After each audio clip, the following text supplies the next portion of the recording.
مسلمانانو د جمعې شپه را روانه ده. د دغه شپه کې باید موږ څه وکړو؟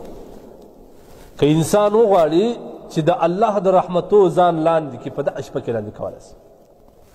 روایت کې راځي نبی کریم صلی الله علیه وسلم فرمایي من صلى على النبي واحده صلى الله تعالی وملائکته 70 صلاة.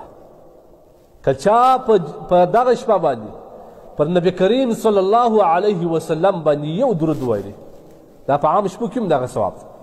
لیکن که د جمعې په شپه وویل، الله تبارک وتعالی پر دغه بنده باندې 80 وارې رحمتونه نازلوي. د الله یو رحمت د الله د شان مطابق د انسان دپاره بیخي زیات دی. 80 وارې رحمتونه.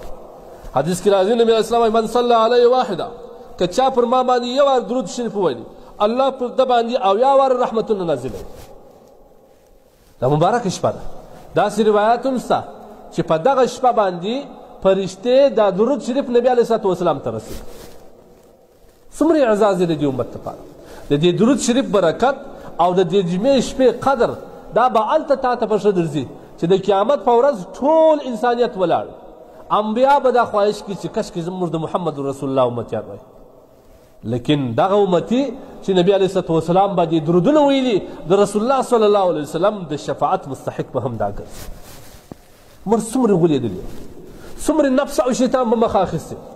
کله چې د جمعې شپه سهار سي چې په ماښام شپه را روانه ده، په دغه باندې موږ کوشش دا کوو چیرې نن بانډار کړو، یو بل ته حال و احوال سره ورکړو، ټلیفونونه کوو او یو بل ته دعوتونه ورکوو چې هله راسه فلانکي ځای کې. دا ټوله شپه موږ د الله په قهر تېره کړو، دا ټوله شپه موږ په ورکو تېره کړو، دا شپه موږ په چکو تېره کړو، دا شپه موږ د الله تبارک وتعالی په نافرمانۍ تېره کړو، دا موږ په غیبتو تېره کړو، دا موږ په رقم ناوړه اعماله باندې تېره کړو. ولې داسې کوو؟ آیا دا شپه ستا د مغفرت ذریعه نه ګرځي؟ بیا خو په هفته کې بله شپه خو انتخاب کړه، دا شپه نه بله شپه خو انتخاب کړه. بیا د جمعې مبارکه ورځ ټوله ورځ په خوب تېره کړي، د جمعې لمونځ هم نهڅه قضا شي. که چا 3 جمعې پرله پسې د جمعې لمونځ قضا کړي، دا په منافقینو کې لیکل کېږي. ولې موږ دنیا واخوړې؟ ولې موږ دنیا وراخیستې یو؟ ولې په لوی لاس جهنم مستحق ځان جوړو؟ ولې موږ د الله دومره نافرمانه یو؟ مه کوئ عزیزانو، د خدای روی وګورئ. د دې مبارکې شپې باندې دا بانډارونه دا سلسله ختم کړئ. که ستا یو انډیوال تا دې ته هڅوي چې تا جهنم ته بوځي، ته ورسره ځې، لیکن دغه انډیوال تا ته په دې شپه باندې دعوت درکوي چې راسه د الله نافرمانۍ وکړو، ته روان یې. هر هغه فعل، هر هغه کار چې په هغه کې نه د صحت ګټي، نه د بدن ګټي، نه د دنیا او د آخرت ګټي، هغه دا عمل چې کوم دي دا د شریعت له لورې نه رسېږي، دا په لهو لعب کې داخل دی.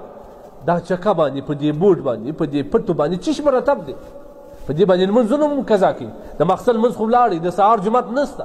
کم فعل، کم کار، کم کیل چې په هغه باندې د الله نافرماني سره سره د لمنځو قضایي په دې کې راځي، د حرام سره راګرځي، دا شی حرام دی. بیا که چیرې د دې سره د لمنځو خطر چې خلک بالکل لمنځونه ورسره قضا کوي یا نور ناوړه عمل حرام په دې کې کېږي، بیا د دغه وجوهاتو په وجه دا شی حرام ګرځي.